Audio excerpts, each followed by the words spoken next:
Welcome to Baz Travels. After driving 14,826 kilometers through 24 states and Washington, D.C., I've seen rocket launches to the Grand Canyon and Hoover Dam. I've explored Route 66, ghost towns, deserts, snow, and beaches on both coasts. From Vegas casinos to Alcatraz, the White House to Hollywood. Join me for a journey of the ordinary and the extraordinary. Loading destination. Simulation starting in 3, 2, 1.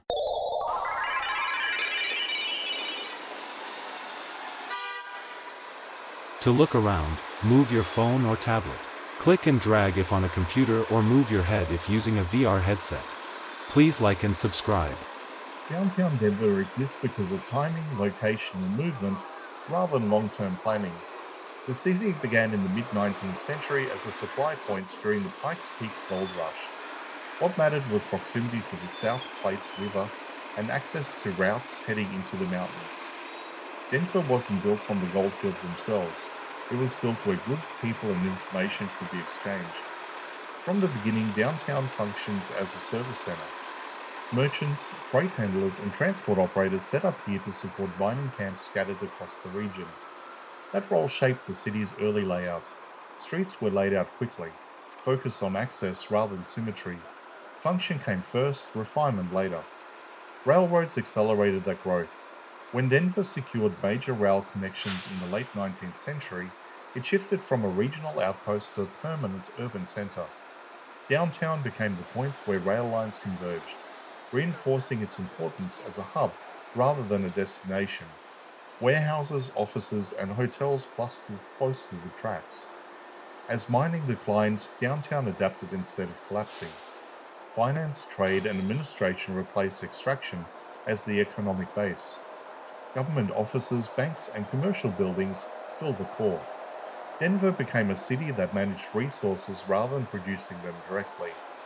The 20th century brought further change. Automobiles reshaped how people moved through downtown. Some areas densified vertically while others were hollowed out by road construction and parking demands. Downtown remained active, but its form became uneven, reflecting decades of shifting priorities. Urban renewal projects attempted to modernize the core, sometimes at the expense of older neighborhoods. Entire blocks were cleared or rebuilt, leaving a downtown that mixes historic structures with newer interventions. The result is a layered environment rather than a cohesive one. Downtown Denver has never been static. It expands and contracts based on economic cycles, population movement, and political decisions. Office towers rise during growth periods. Vacancies appear during downturns. The core reflects those fluctuations openly. What holds downtown together is its role as a center of coordination. Government, business, transit, and cultural institutions remain concentrated here. Even as the city spreads outward, downtown continues to anchor activity. Walking through downtown today, you're moving through an accumulated result of those shifts.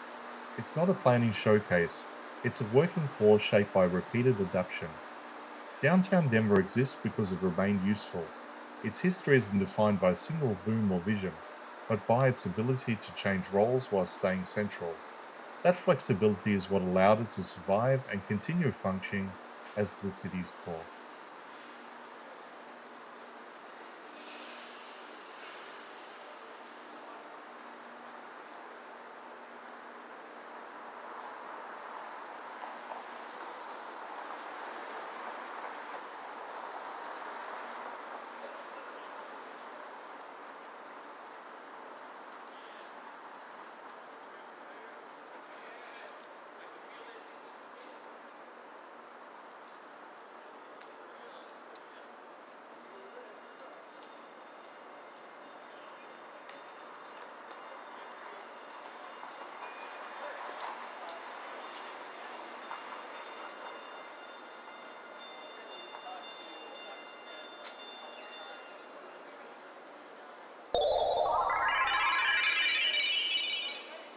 Simulation terminated.